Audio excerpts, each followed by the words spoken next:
बहुजनांना न्याय व हक्क मिळवून देण्यासाठी सामाजिक एक लढा बहुजन माझा।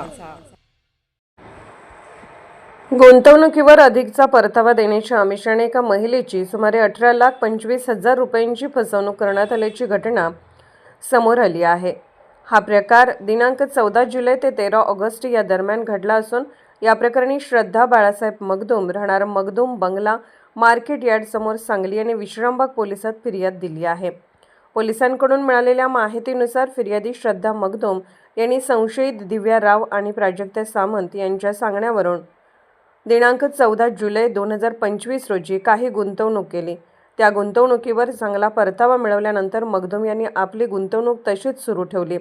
त्यानंतर वेळोवेळी केलेल्या गुंतवणुकीवर आलेल्या परताव्याची रक्कम सुमारे 18,25,000 ही दिनांक 13 ऑगस्ट रोजी पुन्हा त्यांनी गुंतवली। मात्र त्यानंतर मगदूम यांना कोणताही त्याचा लाभ मिळाला नाही किंवा परतावा आला नाही। त्यामुळे त्यांनी विश्रामबाग पोलिसात धाव घेऊन आपली फसवणूक झाल्याचा गुन्हा दाखल केला आहे।